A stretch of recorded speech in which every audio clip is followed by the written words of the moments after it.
But I do think investors and institutional investors will get Ethereum like relatively quickly. I actually think it'll resonate in many instances more with institutional investors and with financial advisors than Bitcoin did. And every financial advisor is going to have technology as a big portion of their equities allocation, right? They're going to have the NASDAQ, they're going to have the NVIDIAs and the Apples and the Microsofts of the world in their portfolio already.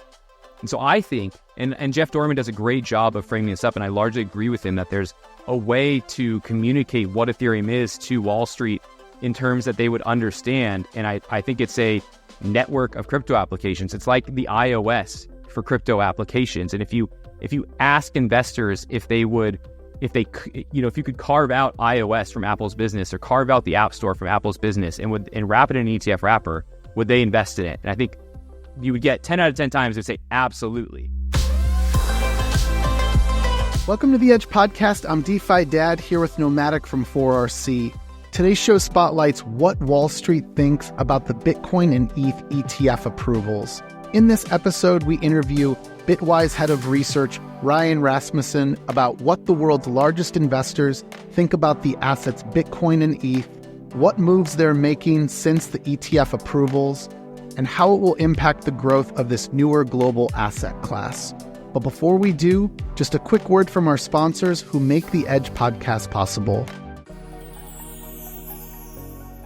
Introducing Flat Money, the first decentralized, delta-neutral flat coin built on Base with sustainable yield that's completely untethered from legacy finance. Because DeFi needs an uncensorable based unit of currency. You can mint unit with RETH, which is held in the protocol's shared liquidity pool, where it's borrowed by leveraged traders. As a leveraged trader, you can deposit your margin collateral and go long on RETH. If you're trading in the perpetual futures market, you'll pay unit holders to open leverage positions. If you're holding unit, you'll earn yield from liquidations, borrow rate, and trading fees. Preserve your purchasing power and offset your exposure to crypto market volatility. Learn more at flat.money. Power up your portfolio by borrowing, lending, and multiplying your favorite assets, made safe and easy by the industry-leading automation tools at SUMMER.FI. SUMMER.FI offers a curated DeFi experience to access the highest quality protocols and strategies. Discover new earn strategies for your portfolio in a user-friendly app designed to filter based on the tokens you hold, the networks you transact on, the protocols you trust, and the highest available yields. Learn more today at SUMMER.FI, the best place to borrow and earn in DeFi. Tired of hopping between tabs, searching for new tokens before the hype catches on? Try MATCHA.XYZ, the DEX aggregator from 0x. Matcha connects hundreds of DEXs so you can trade millions of tokens and find fresh new drops. Matcha works out the best route to save you money on every trade. Swaps are free and Matcha has everything you need to trade on-chain. Gasless swaps, limit orders, and cross-chain, all in one place. Search Trade Done at MATCHA.XYZ. Introducing the MANTLE Liquid Staking Protocol, MANTLE LSP, a permissionless, non-custodial ETH liquid staking protocol deployed on Ethereum L1 and governed by MANTLE. With MANTLE LSP, users can stake ETH to instantly receive METH, earn yield and accumulate rewards the longer you stake. METH is the value accumulating receipt token that will give you access to expanded yield opportunities. Stake and watch your yield grow with MANTLE LSP. It all started so simply with CryptoKitties and Maker on Ethereum, but quickly became complex with more applications and many chains. Today, everyone agrees UX issues are the biggest blocker standing in the way of crypto adoption. Introducing Avocado. Multi-chain UX redesigned from the ground up. The first wallet to abstract networks, accounts, and gas. One gas tank to pay transaction fees on all chains in USDC. And native access to INSTADAPP's powerful, custom DeFi strategies. Avocado, one wallet to rule all chains. All right, let's introduce Ryan Rasmussen, head of research at Bitwise. Ryan, welcome back to the Edge podcast. How are you doing? I'm doing great. It's great to be back here with you guys. Looking forward to it. Today, we are going to talk with one of the very few people in the world who actually is having conversations with Wall Street about the ETH and Bitcoin ETF. So this is something that Nomadic and I spend a lot of our time doing. We talk about, we speculate, we hypothesize. What do the biggest capital allocators, the biggest investors in the world, what do they think of ETH and Bitcoin and the ETFs? And so, Ryan, why don't we just kick off with maybe like your high-level thoughts around the Bitcoin ETF? Let's go back to January when all of this happened. Maybe you can share just some of the highlights since then, or maybe like what's the word on Wall Street as it pertains to expectations, and has the Bitcoin ETF exceeded those expectations? Yeah, that's a great place to start. It's been an exciting year, as you mentioned. There's been so much development that's happened kind of on the Wall Street front of Bitcoin and Ethereum and crypto more broadly.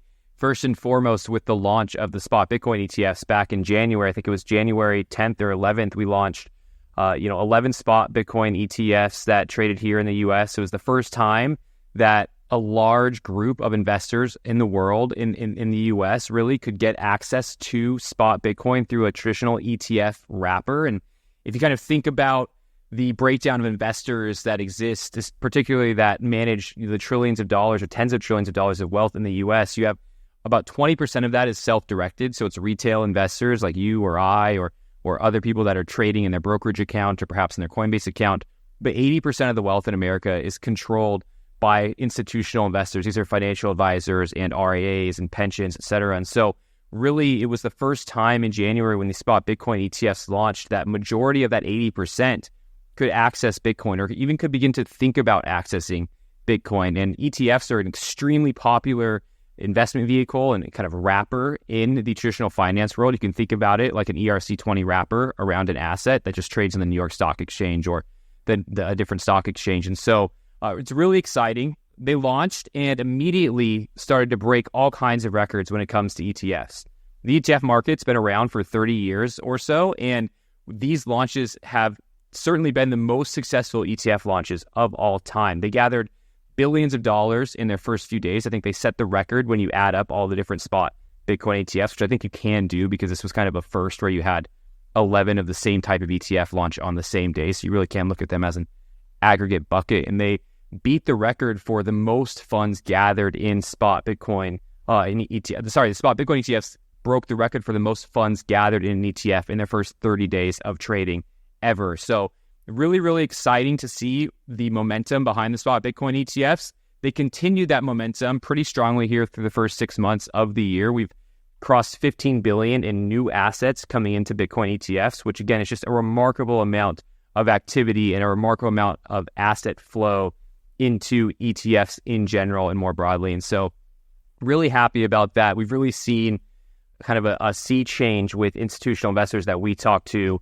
with how they're thinking about allocating to Bitcoin and crypto because of these ETFs and because it's now available in this low-cost, familiar, traditional investment wrapper that is an ETF. Great summary, Ryan, of just, all the excitement there. For folks on Wall Street that maybe doubted the success that the Bitcoin ETF would have, I guess, like, what among those numbers or what among the different milestones since its launch have really like stood out? Like, what is there like a single data point you can point to say you were wrong, we're right, and this thing is a huge success and it's going to be that much more successful in the future? Yeah, I do think there's a couple data points you could point to. First and foremost, if you think about the most successful ETF launch of all time, previously it was the NASDAQ or the Qs, which is one of the most popular ETFs that's out there.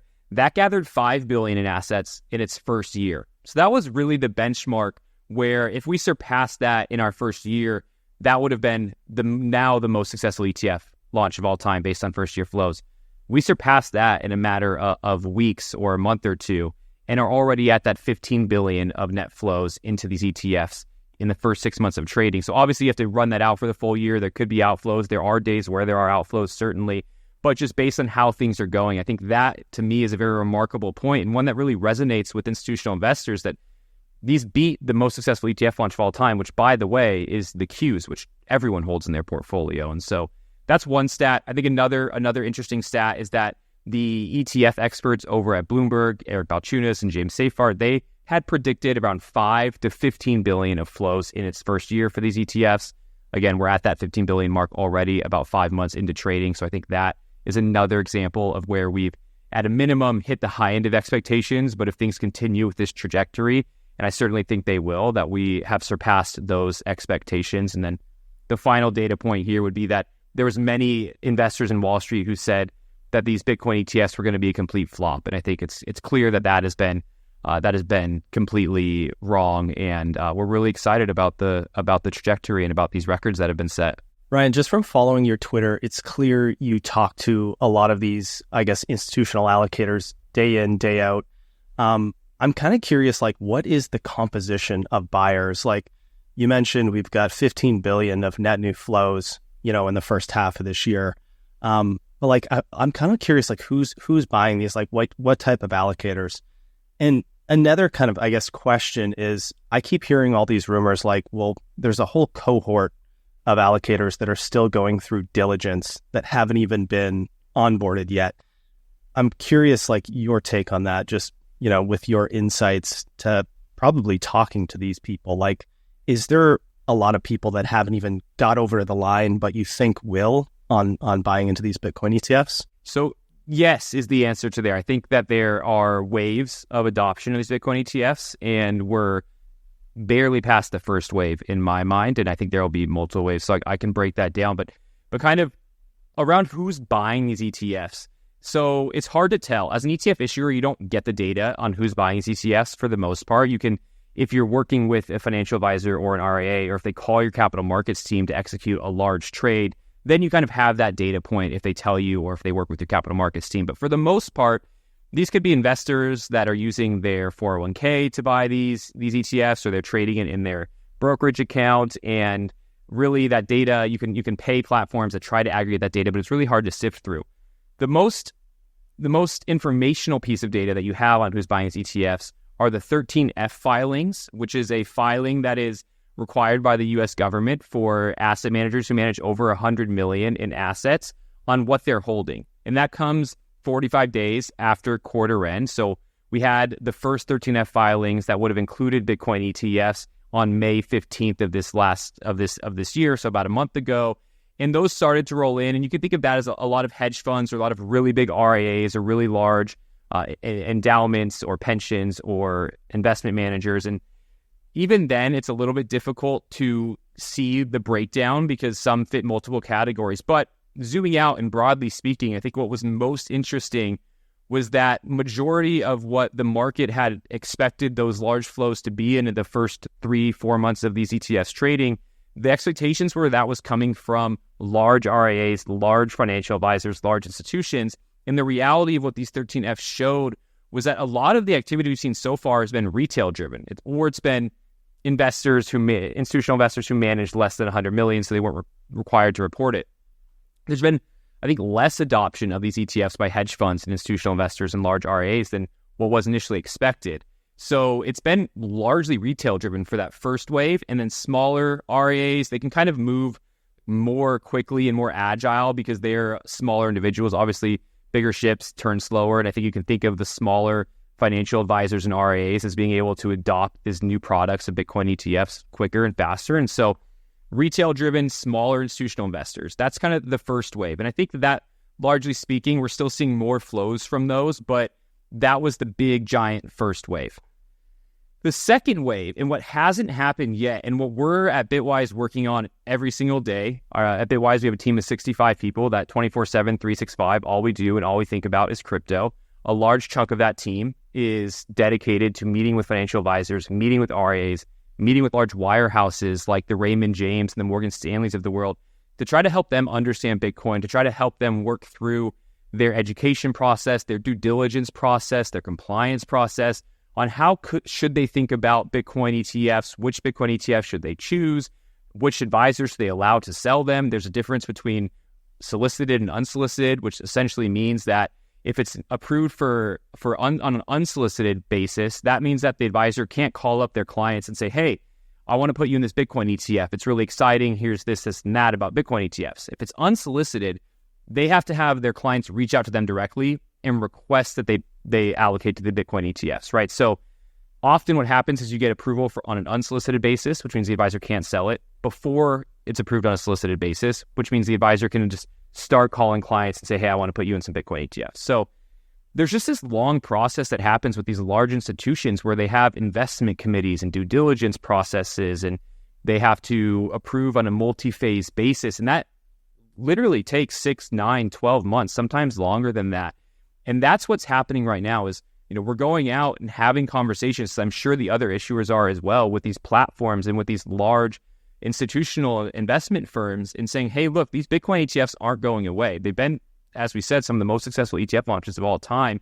And there's a reason that you should start approving your advisors and wealth managers to allocate to these, perhaps on a solicited basis. And a large reason for that is that if they aren't approved to do it and their clients are asking for it, then they could lose that business. And wealth managers are in the business of gathering and retaining assets. And if they start to see their clients go elsewhere or start investing in Bitcoin on their own in accounts like Coinbase that aren't really under their billable umbrella, that's frustrating for advisors, right? So it's starting to become, more of a focus of these firms, but it takes a long time. And that's really going to be what leads the second wave. And I think the third wave, large endowments, pension funds, governments, right? And those are going to take significantly longer to happen. And there's some interesting, I think, data points from talking to endowments and pension funds that, don't really resonate or don't really fit how RIAs and them are thinking about it. But it's definitely certainly taking them a lot longer to get behind investing in Bitcoin or crypto more broadly. Just to back up a moment on like the problem that the ETF has solved for like a Bitcoin or ETH, can you just talk about the basics of like, if you have a financial advisor, wealth manager, like what they're selling is, what they can ultimately earn commissions off of, right? I mean, like everything there is tied together, and there is a legacy issue then if they don't have a product that is a packaged version of ETH or Bitcoin, then not only can they not like sell it, but like they're not going to like offer it. They almost had to be like somewhat rogue in the past to say, hey, can I tell you something? I'm not able to offer this, but like, yeah, I would absolutely sign up for a Coinbase account. Like that was something that they could have been reprimanded for, or it literally could get them fired. So anyways, I kind of started to go into the weeds on that, but can you just share some of the basics about like how that relationship works? And again, like why this is like the dam breaking open with a Bitcoin and an ETH ETF? Yeah, no, I think you hit the nail on the head there, and the metaphorical dam has broken open with this. And so if you think about a wealth planner or a financial advisor, they are primarily going out and speaking with individuals. So this could be, parents or grandparents, or someone who's a millennial who's, made some money and wants to invest it and isn't necessarily financially savvy. And so these financial advisors are going out and talking to these individuals.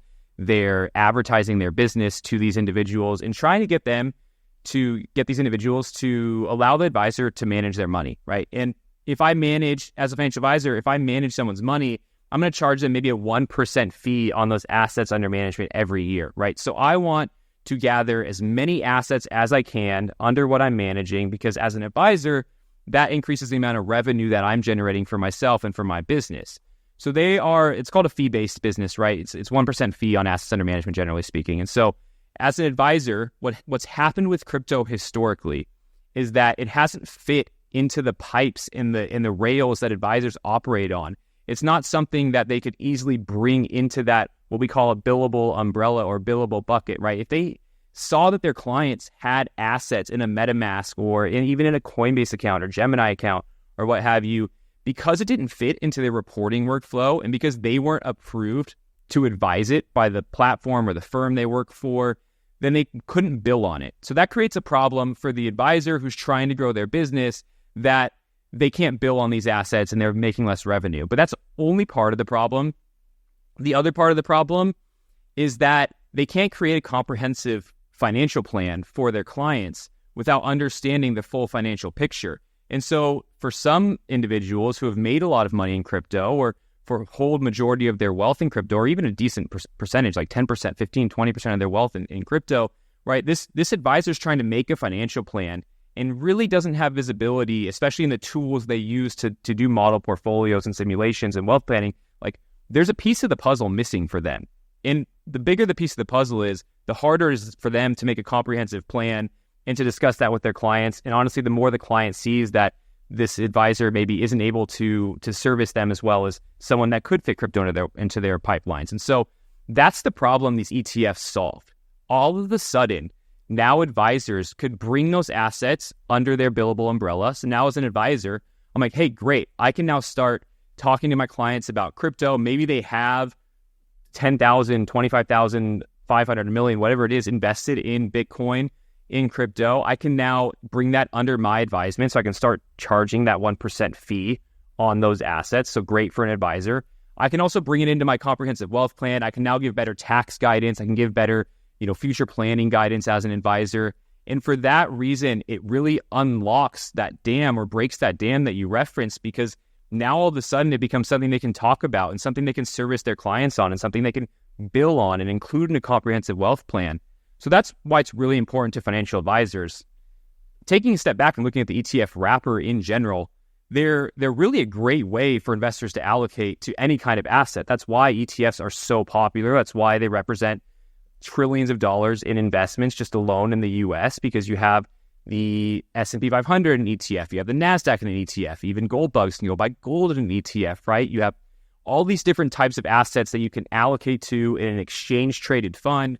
It's generally low fee, 1%, 100 basis points. These Bitcoin ETFs are largely priced around 25 basis points. Some are a little bit more, some are a little bit less. But that means that they can now get access to Bitcoin through an ETF wrapper for 20 basis points, or 0.2%. And that, largely speaking, gives them access to Coinbase custody, institutional grade custody services. It gives them the ability to have easy tax reporting. It gives them the ability to bring it into the comprehensive wealth plan, all for a very low fee, and probably a lower fee than the individual investor is paying when they allocate to crypto through MetaMask or Coinbase or something like that, just based on the spread that those firms take on trading. Ryan, if we go back to the second wave, you talked about like the institutional investors.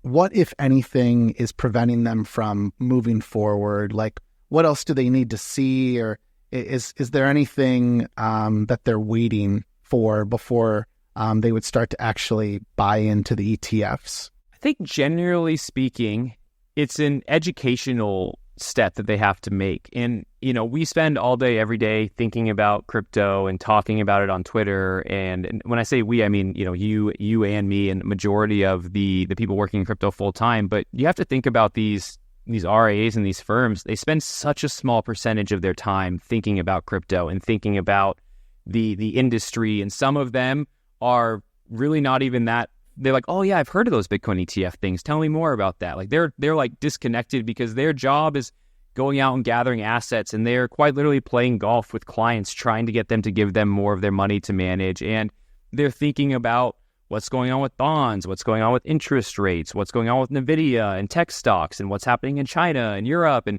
so like they're not really thinking about crypto. And so part of it is just getting them to dedicate some time to Bitcoin and to crypto. If we're thinking about Bitcoin ETFs, getting them to dedicate time to learning about Bitcoin, creating a thesis around why they think Bitcoin might or may not have value. And then here's a way to express that thesis. If you really do believe in Bitcoin, it's through these ETFs. Once they get on board, they then have to go through their due diligence team, which at some firms can quite literally be 20, 30, 40 people working on due diligence on all kinds of different products, not just Bitcoin ETFs. So then they have to prioritize Bitcoin ETFs, and then they have to get reviewed by an investment committee. And then one other step that a lot of people don't think about is often these platforms where they have a bunch of financial advisors that use their product suites. They have to then go educate those advisors on how to talk to clients about Bitcoin. So it's just a really long educational journey that they aren't spending all day, every day thinking about. They might spend, an hour per week thinking about, even at most. And so it just takes a long time because of that. Catch the tide of the mainnet launch of Puffer Finance. Whether you're an Ethereum staker or an aspiring node operator, Puffer delivers the decentralization revolution with its cutting-edge technology. Start with just 2 ETH to unlock the potential of native liquid restaking and maximize your earnings. Join the movement now and anchor your stake at puffer.fi. Ryan, just getting a little bit back to the, composition of buyers right now. Another rumor that I've heard, probably all of us have heard, is that some of these buyers are hedge funds just doing some sort of like delta neutral strategy. For example, in the 13F filings that you mentioned, Millennium hedge fund came up and they have close to a $2 billion BTC position across, I think, like a multitude of different ETFs. And they're somewhat known as probably not being like directionally long on a bet. So it's kind of assumed that they're doing some other sort of maybe ARB strategy with like shorting the futures contracts or something like that. But curious, like, are you seeing any of that activity? Is that something like, could that be plausible? Just wondering, just like in your circles, if that comes up at all. Yeah, I do think that's plausible. I think that a lot of hedge funds really love and salivate at the volatility that Bitcoin presents. And now that it's in the ETF wrapper, it's so easy for them to harvest that volatility. So I think, one of the reasons largely that we've been range bound between the 60 and 70K range, despite these strong inflows, is because a lot of these flows have likely been hedge funds like the Millenniums that you spoke about, who are just arbitraging the and harvesting the volatility. And so I do think that's probably, one of the knock-on effects of wrapping Bitcoins in an ETF is now you have easier ways for arbitrage traders to come in and out of the market. And hedge funds are likely taking advantage of the volatility that exists in Bitcoin markets and crypto more broadly. Ryan, just one more like Bitcoin related question, then I think we should give some airtime to these ETH ETFs. So back in your Bitwise 10 predictions, you guys had a 5-year forecast of 72 billion in flows over a 5-year period for the Bitcoin ETF. With what you've seen now, like, would you revise that higher or lower? Or how do you think that kind of 5-year forecast looks from what we've seen? Yeah, so we looked at that, and I think we were surprised at how strong the adoption has been so far this year. I think we estimated there would be somewhere north of 5 billion of ETF inflows into Bitcoin ETFs. We thought it'd be the most successful launch of all time based on that QQQ gathering 5 billion in its first year kind of benchmark. So that surpassed expectations. I think that 72 billion was over a multi-year time horizon, and there's a good chance that this has now become 100 billion or more market opportunity just based on not only ETFs, right, but this dynamic that's changing in Washington, D.C., where we're starting to see bipartisan support for crypto legislation. We're starting to see both Democrats and Republicans in the House and Senate really start to express their changing views on the crypto industry. And that gives institutional investors and even retail investors who don't pay that much attention to crypto, it gives them some comfortability in knowing that they can allocate to these products. And the ETF format makes it easy, but also makes them comfortable that this is a regulated product and it sits within the wrappers of traditional finance. And it's issued by some of the largest financial institutions in the world. BlackRock, over 10 trillion in assets. Fidelity, a financial giant that's been around for decades. And so that all gives comfortability in allocating. So I do think that we could see these ETFs surpass that initial expectation. One analogy that we make is to the gold ETFs. And what's important to know about the gold ETFs when they launched back in 2004 in the US is they had 10 consecutive years of positive returns for gold. And those partly were driven by flows into ETFs, which require the ETFs to go buy more gold. But the function that is a part of is that it grows the market, and the positive returns drive more assets into the space, and it becomes reflexive in that nature. So I do think that with the success of these ETFs, with the sea change that's happening in DC, and with the investors becoming more comfortable and more educated about Bitcoin, that we could see those numbers kind of continue to grow into the future, into the hundreds of billions, if not more. Guys, let's transfer to the Ethereum ETFs. So at this point in time, when we're shooting this, they're called the 19B4s. Don't ask me what that means, but they have been approved. We're waiting for something called an S1. Ryan, just curious, was the 19B4 approval totally a shock to you? Did it catch you off guard? It was a pretty big about face from the Bloomberg boys you mentioned before, Eric Balchunas and James Seifert. Yeah, I think it caught the whole industry off guard really with the approval of the 19B4s. running up to the spot Bitcoin ETF approvals, we had seen broadly across the market large engagement from the SEC with the different issuers around amending these filings. And there's two different filings, and I can briefly explain what those are. But really, we saw a lot of activity in the months leading up to the spot Bitcoin ETF approvals and launches. And I can't speak to any particular filing I can't speak to any particular filing, but broadly speaking, the SEC was not having that kind of engagement, it seemed, across the market with any of the issuers leading up to that eventual about face that we saw happen in May with the 19B4 approvals. And so it was a surprise to many of the people across the industry, including analysts that cover the space, but I think including a lot of the issuers as well. And it's a two-step process getting an ETF approved. There's a 19B4, which is really just a rule change that exchanges file with the SEC, and that's basically asking the SEC, hey, we want to make a rule change to allow these products to trade on the exchanges. Then there's the S1. You can think of that as a fund prospectus. It really has the risks and disclosures associated with the fund and the underlying assets the fund holds. Now, that's a separate form that's actually reviewed and approved by a separate group within the SEC. So that's why there's a two-step process. And with the spot Bitcoin ETFs, those both happened kind of on the same day or one right after the other. With the spot ETH ETFs, we have approval of the first form, the 19B4, but we have yet to have approval of the form S1s. And only once you have both of those elements of the ETF application approved, then can the fund actually start trading. So that's why spot Bitcoin ETFs, right away they were approved and started trading the next day. Spot Ethereum ETFs, we have one-step approval. Generally, it can take anywhere from weeks to months for the S1 to be approved after 19B4 is approved, and then only when that happens will the Ethereum ETFs actually begin to trade. So once the ETF got approved in this first step, I feel like the chatter on crypto Twitter shifted to, okay, now that it's approved, no one on Wall Street will understand what ETH is anyways. I mean, this is kind of like the chatter you see among the Bitcoin maxis, but it's also I think that there has been a sentiment among, I'll call them the TradFi crypto folks in the space. So I'm curious, what do you think of that? Is ETH able to be sold to Wall Street? What pitch around ETH resonates with them? I saw some banter not too long ago with, I think it was Jeff Dorman from Arca said something to the effect of the thing that he's found that works is positioning ETH, Ethereum, the platform, as an app store, like the Apple App Store. If Bitcoin's digital gold, then Ethereum is the Apple App Store.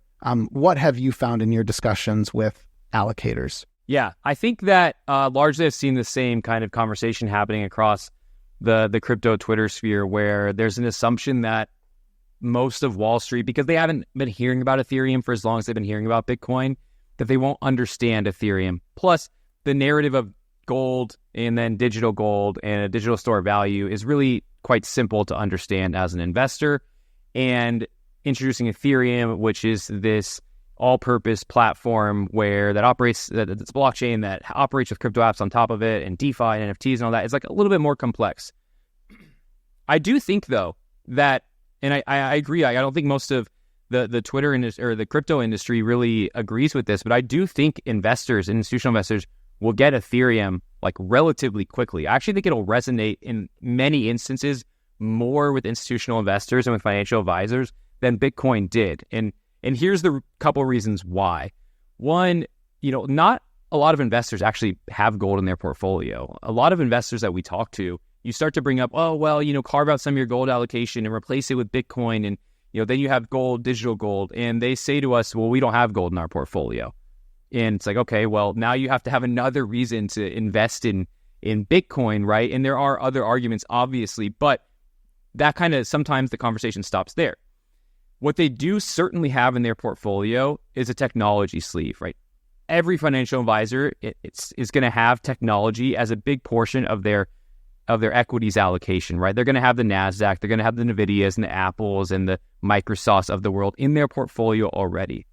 And so I think, and Jeff Dorman does a great job of framing this up, and I largely agree with him, that there's a way to communicate what Ethereum is to Wall Street in terms that they would understand. And I think it's a network of crypto applications. It's like the iOS for crypto applications. And if you ask investors if you could carve out iOS from Apple's business or carve out the App Store from Apple's business and wrap it in an ETF wrapper, would they invest in it? And I think you would get 10 out of 10 times they'd say absolutely, right? And so I think that's what you explain Ethereum is. Look, this is an operating system. This is a app store or network of apps for crypto applications, and it belongs in your technology sleeve because it's a disruptive technology, and you should have an allocation to that in your portfolio if you believe that blockchain technology and crypto technology is going to continue to at least disrupt certain industries, whether that's big tech or big finance. You should have some of that in your portfolio. I think that's a lot easier for them to get around and easier for them to sell to clients.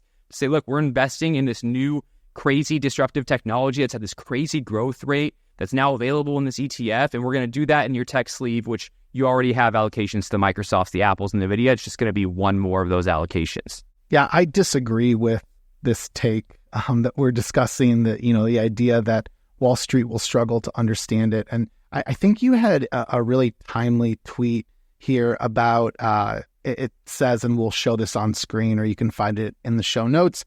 It says Ethereum generated more revenue than Robinhood, Etsy, Yelp, and Reddit in Q1 2024. Probably nothing. And so you can reference a chart there from Bitwise. There's really impressive numbers there that I think tell a very clear story that, there is real value. There's a real community of users. I hate even using the word community because it's so crypto, Twitter related. I mean, there are users, and that's what matters. And so you see applications, you see them growing, you see the amount of liquidity that's being deposited. And, at the end of the day, seeing those numbers go up, it tells a really nice story beyond the very simple narrative that, we all know and love as digital gold being Bitcoin. Yeah, I completely agree. You know what investors absolutely do understand is revenue and cash flow. And so if you speak to them in the terms that they understand and you meet them there with, look, this is a network that generates revenue, they can use that kind of that mental model and really understand why they should invest in Ethereum, right? And I think that is what's going to resonate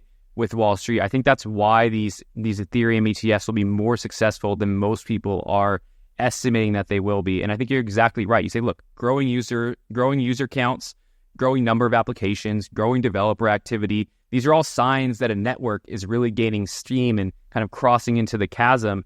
And there's a reason that you want to have an allocation to one of the fastest growing crypto networks that exists. And I think that'll really resonate with investors. Right. And to your point about revenue and cash flow, there's also native yield with Ethereum. In this first iteration, that's not going to make it into the ETFs as far as I know. But curious if you think something like staking yield could eventually make its way into an ETF. And if you were to guess at any sort of timelines, I'd be curious what you think. Yeah, it's an interesting question. I think, first of all, the way to discuss that yield with institutional investors is like a preferred dividend, right? They all know what dividends are and invest in dividend stocks. And if you own Ethereum, and you stake it, then it's like having a preferred dividend where it kicks off this takes the revenue and kicks off this yield to investors every so often. And so that's something that they can certainly understand. I think they'll eventually will want. And when it comes to these ETFs, again, can't speak to any filing in particular, but broadly speaking, the SEC did have the majority of the issuers, I think all of the issuers, remove staking from their applications. I think, could there be staking involved eventually? Certainly. I think that's what issuers will probably push for because it helps increase the return of the funds. Perhaps it helps generate additional fees for the issuer, whether they pass all of the yield on to holders of the fund or they keep some of it for themselves will be up to individual issuers. But there's incentives all around for these ETFs to involve staking. I think my understanding of where that issue is stuck on is currently we're not sure as an industry, and I think we don't have the regulatory clarity that we need to understand is, does the act of staking turn ETH from a commodity into a security? And that creates a lot of complexity when you think about what the SEC is willing to approve right now, what they're waiting to have more clarity on, and what issuers are waiting to have more clarity on before a staking is involved in these ETFs. I know investors want it, and I certainly see all over crypto a lot of criticism around why the ETFs should have it and they don't have it, but it really is kind of a regulatory hurdle that needs to be cleared, and there needs to be more clarity on before it can happen. Brian, so based on your conversations and based on like the data you have available at Bitwise, I guess, would you summarize as the sentiment around the ETH ETF on Wall Street bullish right now? And I want to note, like, as of our recording here, since the approval, the price of ETH is still up. No surprise, it kind of spiked, right after that, and then has, been somewhat like in like a consolidation. Like it's just ranging there between like maybe 3,500 and I think it was as high as like 37 or 3,800. So anyways, how would you summarize the sentiment around the ETH ETF for Wall Street? I think it's really exciting, honestly. I think that, majority of Wall Street, kind of as we mentioned before, isn't paying that close of attention to crypto on a day-to-day basis. And it certainly makes headlines when you have these funds approved by the SEC, and when you have billions of inflows coming into funds in a matter of days. It gets mainstream coverage all over the place. CNBC, Fox Business News, Bloomberg TV, where a lot of these investors consume their content, and certainly not a lot of it is being consumed by them on Twitter. But I think sentiment is certainly high.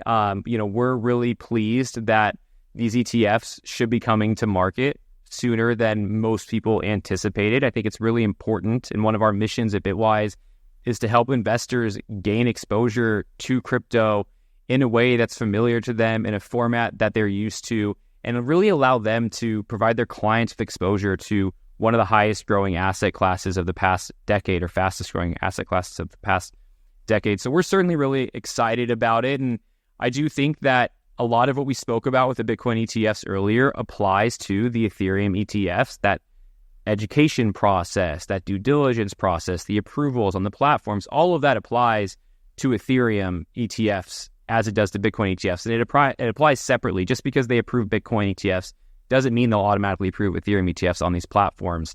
It's going to take the same amount of time for them to, okay, what is Ethereum? How does that work? Like, how do we explain that to our advisors? What does our due diligence team think about that, right? And so, broadly speaking, I think we'll see the same phases of adoption that we talked about.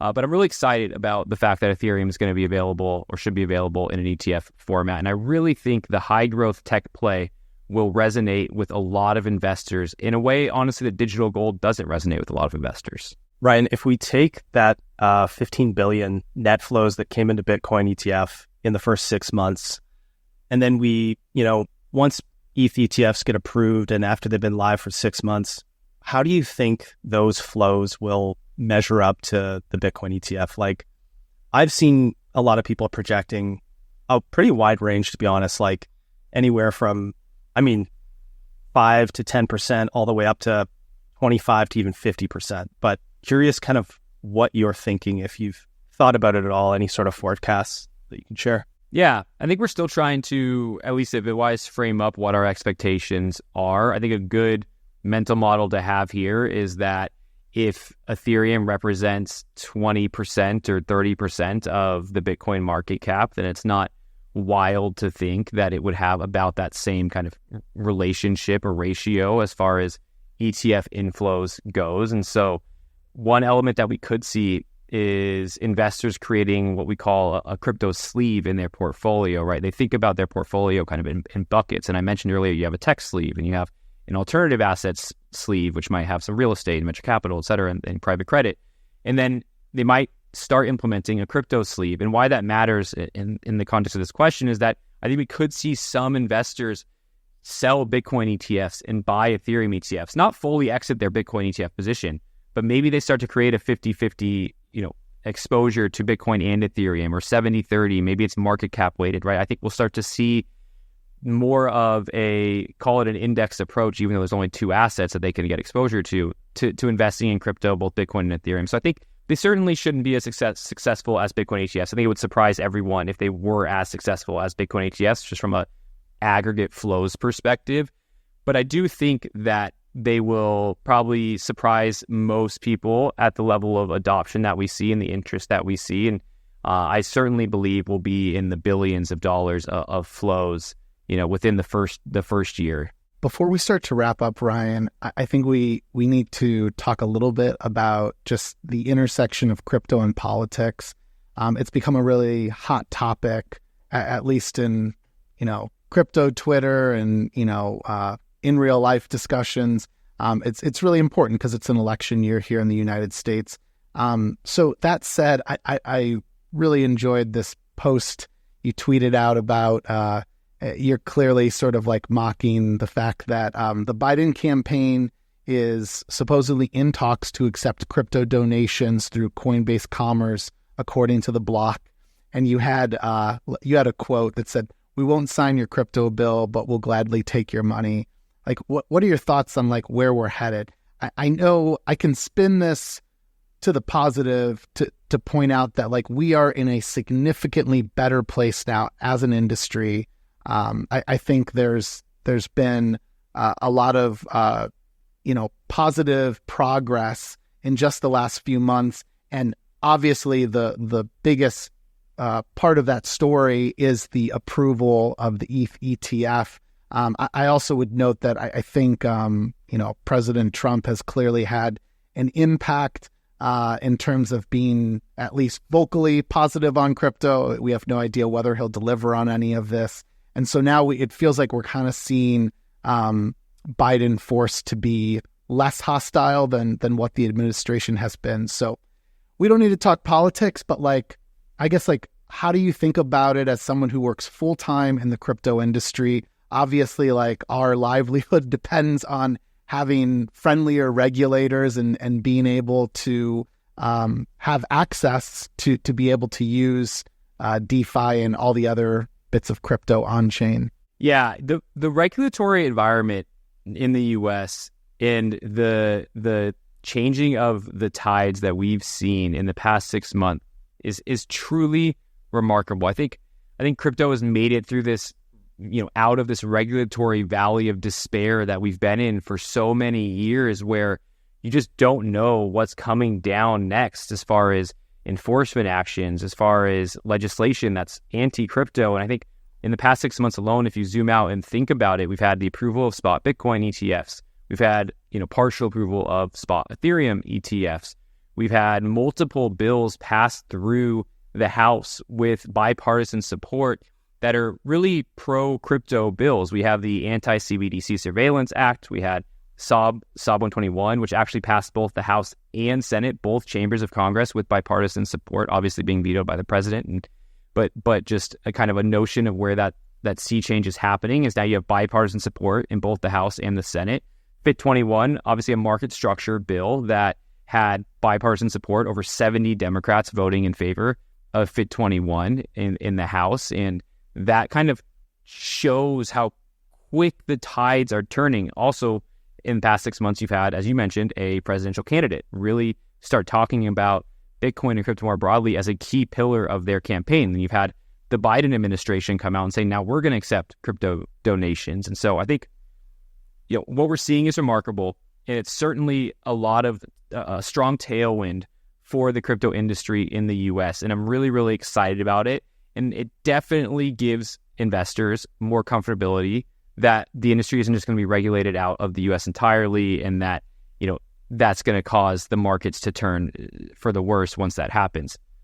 What's funny about this Biden administration or Biden campaign now accepting crypto donations is you have the same administration that's actively going after crypto companies, and specifically with this announcement that they're in talks to accept donations through Coinbase Commerce, while their administration is also suing Coinbase, the company, and going after Coinbase Wallet and going after them and saying they're an unregistered securities exchange, and just, frankly, talking out of both sides of the mouth is what it feels like and what I think it reads to. And I was thinking about it this morning, and it's almost like an lobbying effect this announcement has had, because it seems disingenuous to say we're going to go after you in all these different ways, but also send us your crypto. We'll gladly take it as a donation.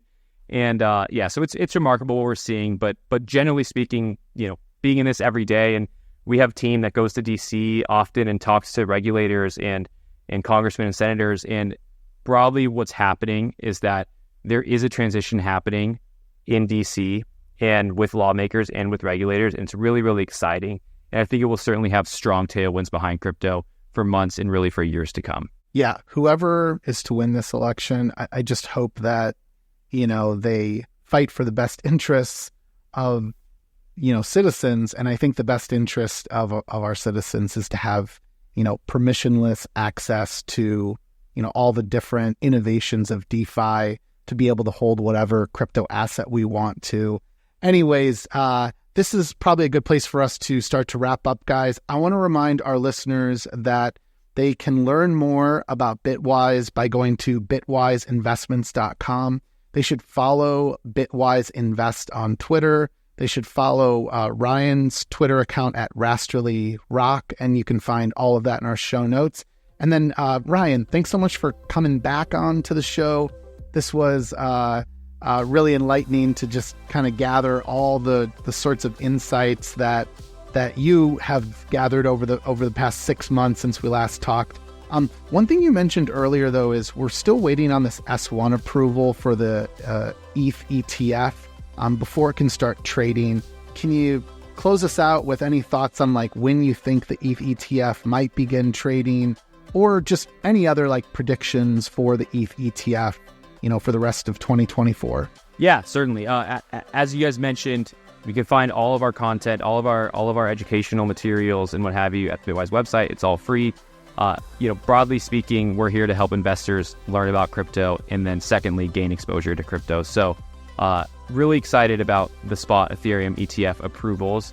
Without speaking to any particular issuer or application, I think the market is largely expecting that these will start trading within the next month or two. It could be 3 months. It certainly could be more months than that, but I do expect, and if this is any kind of way politically motivated, which some people have speculated, that we would maybe see, more kind of accelerated turnaround on the approval of these ETFs as we get closer and closer to the election. So hopefully very soon, could be a couple of months, but it's really great news that the 19B4s were approved. That's certainly the first step of the process, and that's what people thought was going to get rejected. There wasn't, when there was all this speculation that the Ethereum ETFs were going to be rejected, it was the 19B4s, not the S1s, and the 19B4s were approved. So really excited. It could come in weeks, it could be months, but certainly we're on our way to a spot Ethereum ETF, and that's very, very exciting.